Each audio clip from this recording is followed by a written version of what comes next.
그래서 지금 기본적으로 AI가 하고 있는 일을 보면 이제 그래서 그 초거대 AI라는 모델을 만들 large language 모델, 거대 언어 모델. 그러니까 챗GPT는 왜 챗GPT가 먼저 가장 상용화됐느냐를 생각해 보시면 결국은 데이터가 많으면 AI가 학습을 해서 좋은 성능을 냅니다.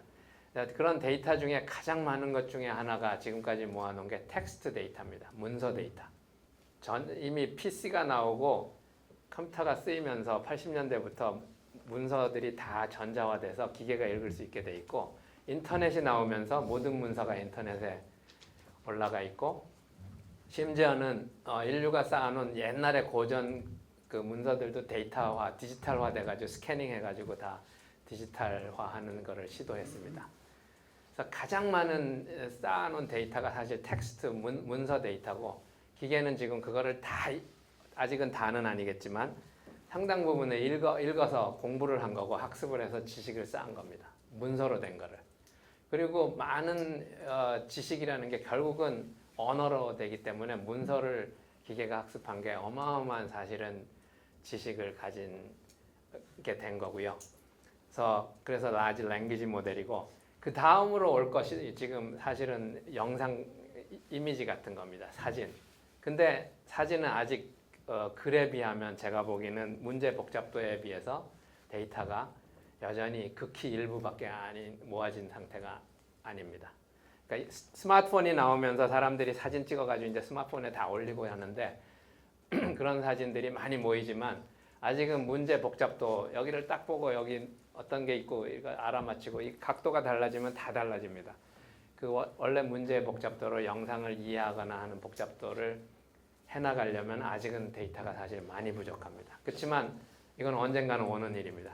데이터는 지금부터 모아도 모일 거기 때문에 거기다 비디오로 가고 이런 거는 아직은 이제 시작에 불과합니다. 그렇지만 학습이라는 게 중요한 게 지금은 잘 안 되지만 정말로 많이 모이면 언젠가는 됩니다. 물론 컴퓨팅 파워가 계속 보완을 해줘야 될 텐데 니즈도 명확하게 됐죠. 그래서 반도체까지 지금 AI를 위한 반도체를 만들고 이런 일들이 시작되기 때문에 그거는 사실은 시간 문제입니다.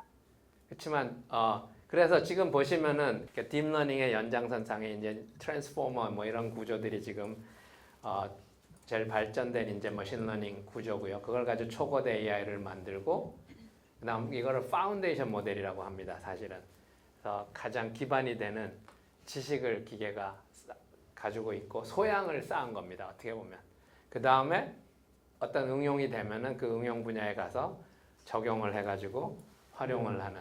그래서 프롬프트를 주면은 그거에 맞는 대답을 해주기도 하고. 그래서 사실은 인공지능이 여러 가지를 잘하고 마치 모든 것을 다 하는 것 같지만 사실은 기술적으로 보면 아주 가장 깊게 밑바닥의 기술로 보면 두 가지 종류를 합니다.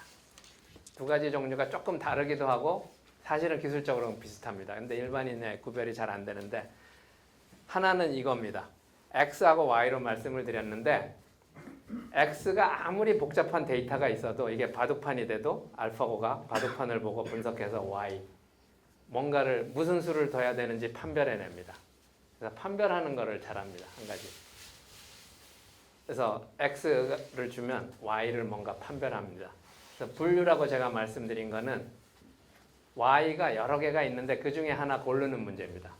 이거를 AI가 아주 잘합니다. 사실은. 그래서 뭐냐면은 데이터에 있는 복잡한 패턴을 찾아내고 발견하고 그거를 인지해내고 그 다음에 분류해냅니다.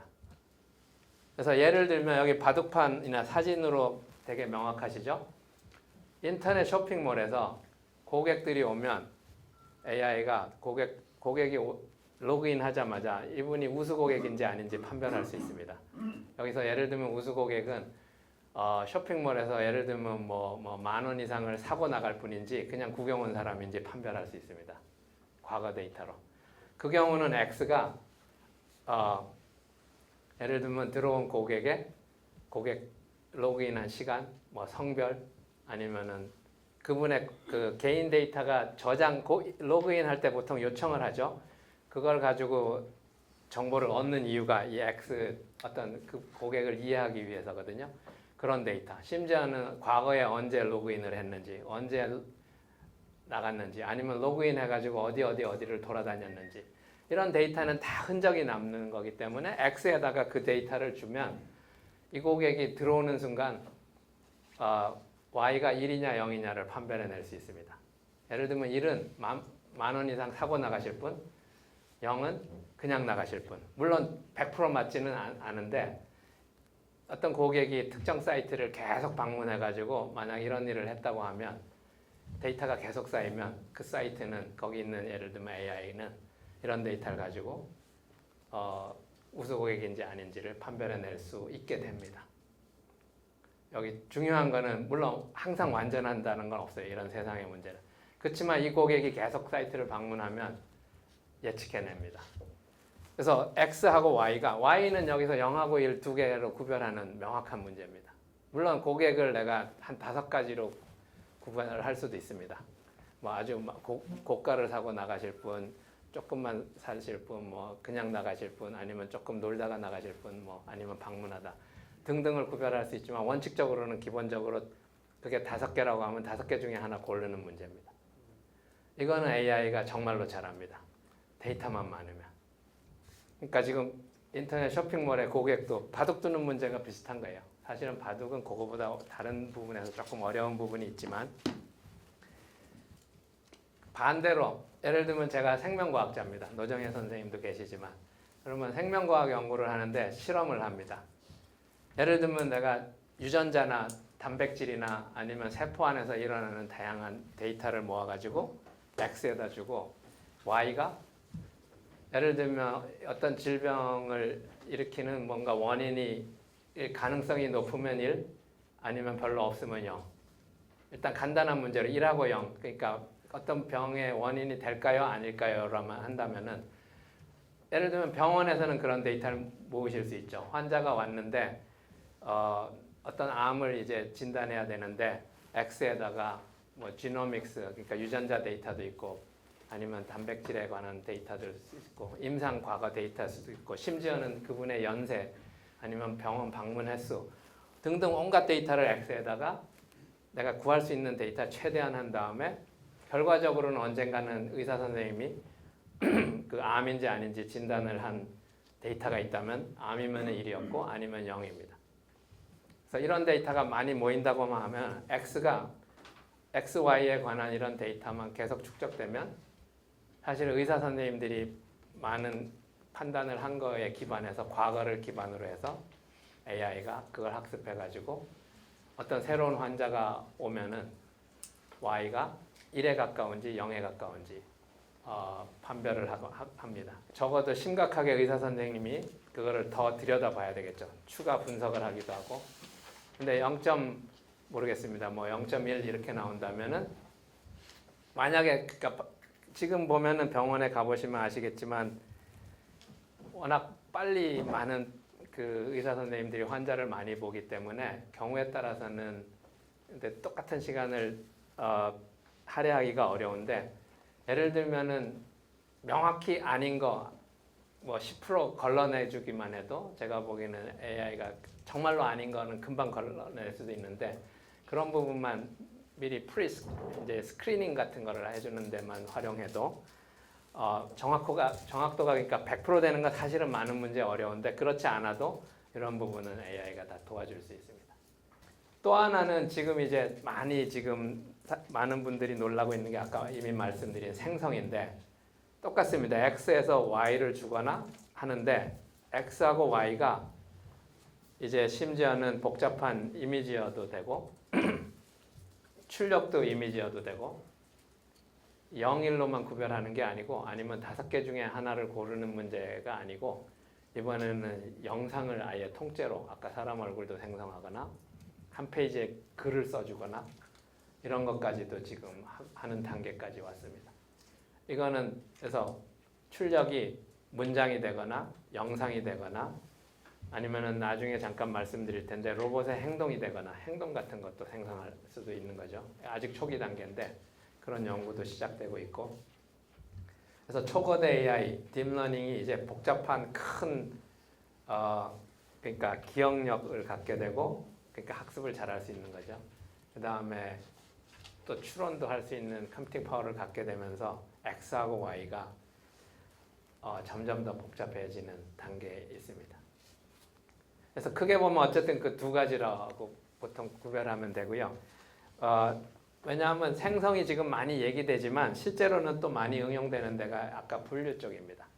분류는 약간 기계가 분석을 잘하는 거고, 그 다음에 생성은 합성을 잘하는 겁니다. 분석하고 합성은 조금 다르긴 하죠. 근데 밑에 있는 알고리즘으로 사실 머신러닝 관점에서 보면 알고리즘으로는 큰 차이가 없습니다. 그게 재밌는 부분입니다.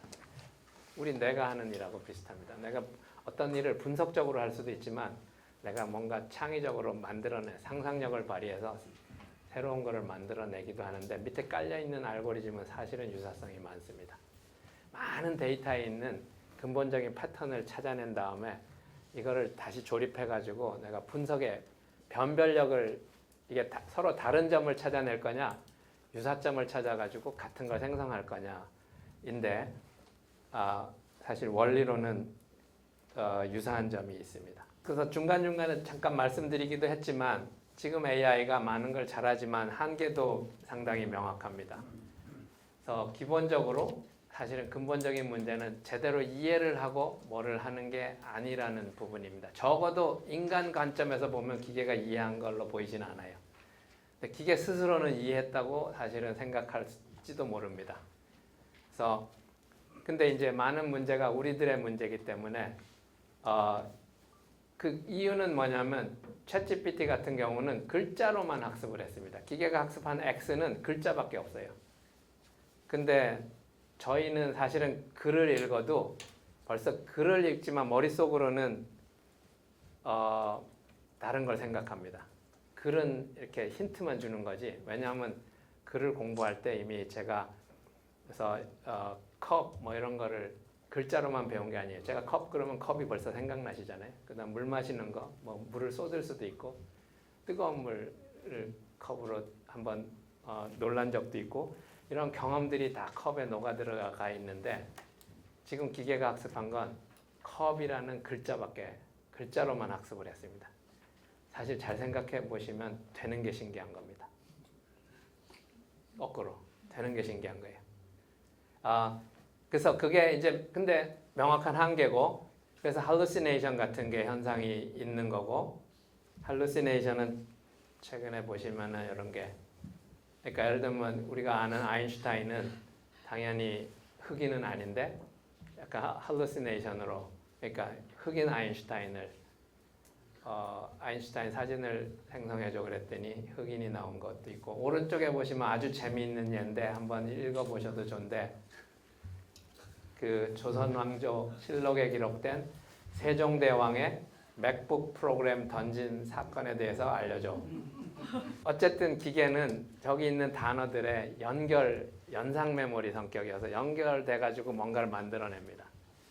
그래서 사실 아까 알고리즘이 기계가 하는 일은 앞에 문맥의 단어를 보고 다음 단어를 생성하는 거를 계속 하는데, 그쵸, 상관이 없는 얘기를 정말로 완전히 만들어낸 이런 일들이 이제 hallucination인데, 세종대왕이 살았던 시절 적어도 우리 상식으로 하고 맥북하고는 거리가 꽤 있다는 이 시간 개념이 전혀 없는 거죠 지금. 그 다음에 맥북이라는 게 정말로 노트북이고, 그래도 약간은 좋게 봐준다면, 예를 들면 한글을 훈민정음을 만들기 위해서 뭔가 써야 되고 뭐 이러니까 노트북이 필요했을 수도 있겠죠. 손으로 쓰는 대신에. 그런 문맥은 어떻게 보면 비슷하게 그러니까 가지고 글을 생성한 그런 느낌은 있는데, 어쨌든 무슨 얘기 하는지도 모르고 사실은 글자를 생성하는 겁니다. 이런 게 주의해야 되는 건데, 그래서 이제 정말로 기계가 하는 얘기를 다 믿으면 안 되고요. 그 다음에 아주 기술적으로 보면 지금 데이터를 사실은 어마어마하게 필요로 하고, 초거대 AI, 컴퓨터, 그러니까 AI가, 그 다음에 에너지도 어마어마하게 써서 사실 에너지 문제가 됩니다. 지금 컴퓨터들이 쓰는 에너지가 사실은 이제 전반적인 지구의 온난화나 이런 거에까지 영향을 미칠지도 모릅니다. 학습을 해야 되고, 그 다음에 그걸 가지고 다시 서비스하는데 어마어마한 전기를 씁니다. 이 이유는 사실은 아직 근데 우리 사람 뇌는 25W밖에 안 쓰는데 어마어마하게 효율적이죠. 적어도 뇌를 어렴풋하게 흉내는 냈지만 제대로 흉내낸 게 아니기 때문입니다. 엄청나게 엔지니어링을 해가지고 한 거여서 이런 부분에 효율이 떨어지는 부분이 있고 상당히 근본적으로 학문적으로 아니면 철학적으로는 사실은 지금 AI의 한계는 저기 오른쪽에 그림에 보시는 것처럼 실세계가 있는데 실세계하고 단절됐다는 겁니다.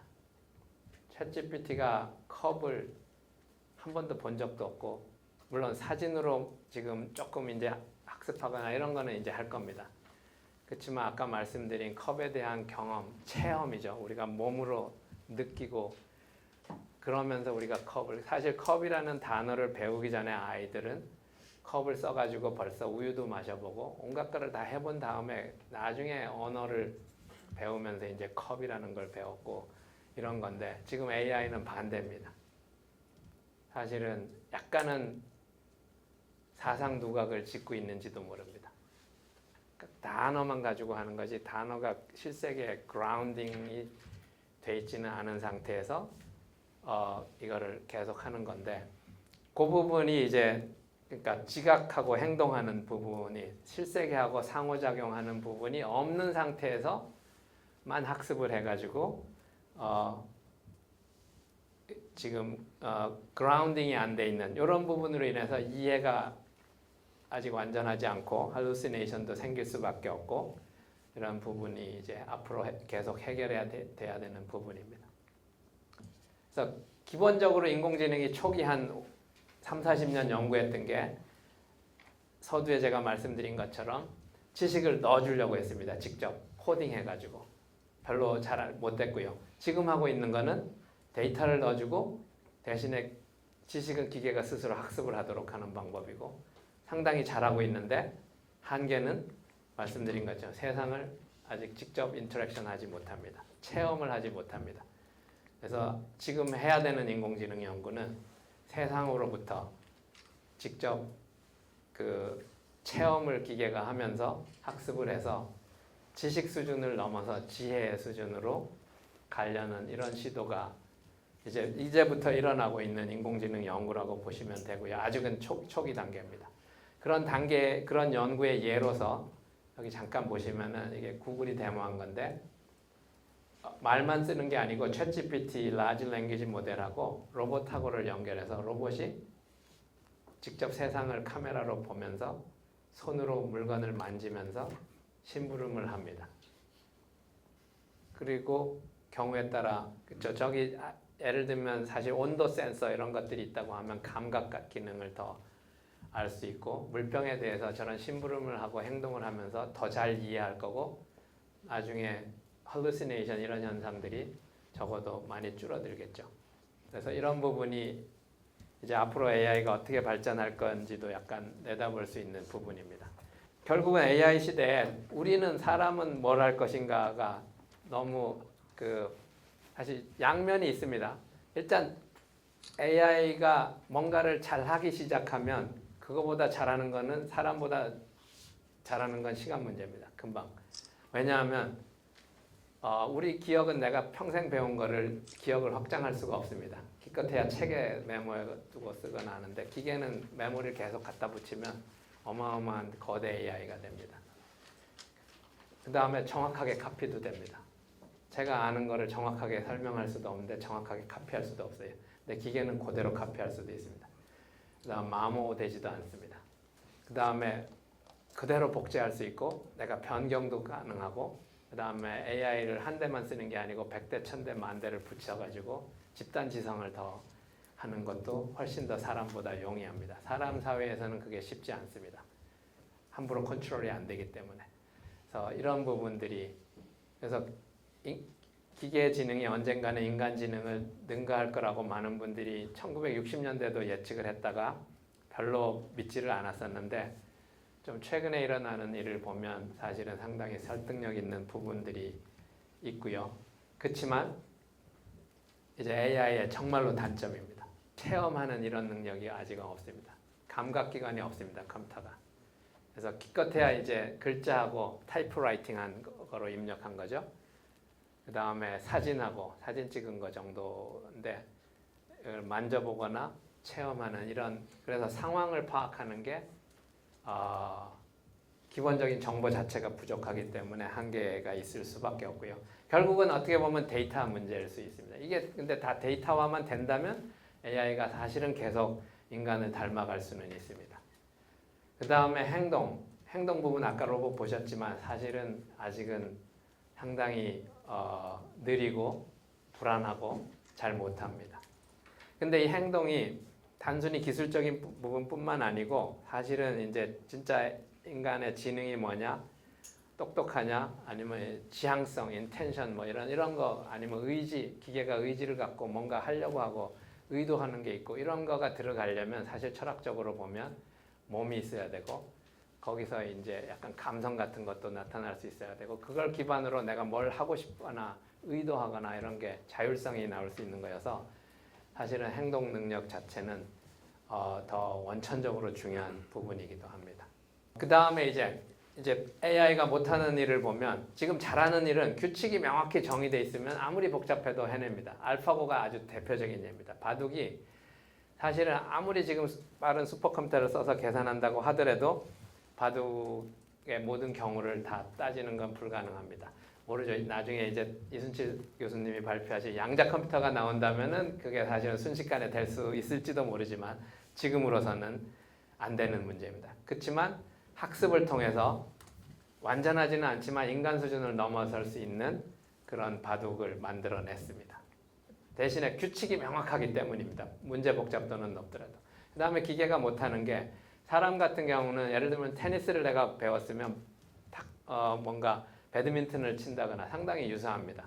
근데 상당히 하나를 배운 사람은 다른 거 배울 때 훨씬 쉽게 하고 빨리 배울 수 있는데 기계는 그런 거를 아직은 못합니다.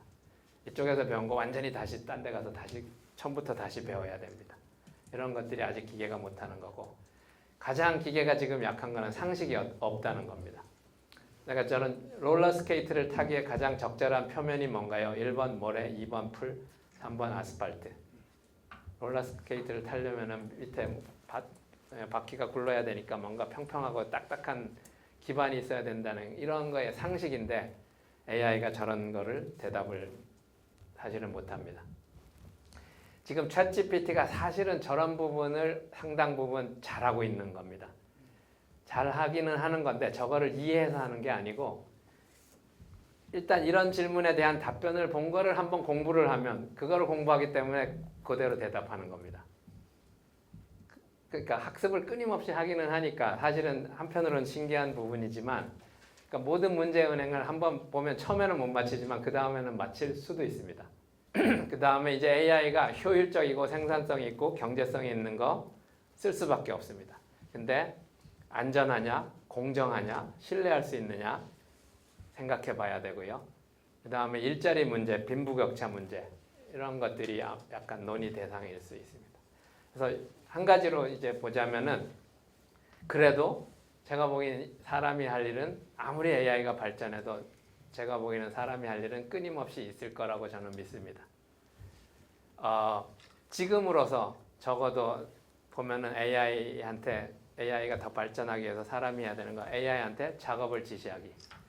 프롬프팅 주는 게 프롬프트를 잘 주면은 챗GPT가 좋은 답을 주지만 프롬프트를 엉터리로 그러니까 대충 주면은 사실 잘 못합니다. 계속 다듬어 줘야 돼요. 그 다음에 AI 감시하기. 그냥 믿으면 안 돼요. 잘 보고 이상한 일 하면은 감시해야 됩니다. 그 다음에 교정도 해줘야 되고, 그 다음에 결과를 평가해줘. 결국은 평가하고, 그러니까 가치 기준 이런 게 없기 때문에 그런 거는 여전히 사람의 몫입니다. 심지어는 이제 도덕적으로 옳으냐 그르냐 이런 것도 판단해줘야 되고, 나쁜 거냐 좋은 거냐. 그 다음에 하나는 여전히 그러니까 사람이 할 일, 사용자들이 할 일이 있고요. 이제 기술적으로 보면 AI를 여전히 설계하는 거는 결국 사람이 만든 겁니다. 그래서 그다음에 지금 있는 기술로 어떤 문제를 풀어야 되는 게 좋은지 문제 찾는 거 아니면 해결하기 위해서 어떻게 해야 되는 건지 그다음에 학습 데이터는 어떤 게 더 좋은지 여전히 사람의 일입니다. 어떻게 보면 앞으로는 그래서 사람들은 이제 AI를 가르치는 데 시간을 많이 아마 쓰는 게 새로운 직업일 것 같습니다. AI는 그래서 도움이나 친구나 동반자 역할을 하기도 하지만 경우에 따라서는 사람이 하는 일을 직업을 놓고 약간 경쟁할 수도 있다는 부분이 약간 우려되는 부분이긴 한데 그럼에도 불구하고 사람이 할 일은 제가 계속 있을 거라고 말씀을 드렸고요. 발전 추세로 보자면은 저희가 지금 저기 화살표 한 정도에 와 있는데 정말로 인간 수준의 AI에 도달하려면 아니면 AGI라고도 하기는 합니다. Artificial General Intelligence. 사람처럼 다양한 많은 문제를 다 어느 정도 잘 해낼 수 있는 이런 AI는 아까 신체를 갖고 약간 오감에 해당하는 것들이 정말로 데이터화 다 되고 해가지고 체화된 그런 지식을 기계가 갖는다면 사실은 어쩌면 갈 수도 있지만 지금으로서는 아직은 사실은 좀 먼 얘기입니다. 그 다음에 만약에 근데 인간 비슷한 AI가 등장한다고 하면 그 다음에 인간을 넘어서는 것은 순식간의 문제입니다. 사실 그 부분도 같이 생각은 해볼 수 있는 부분이 있습니다.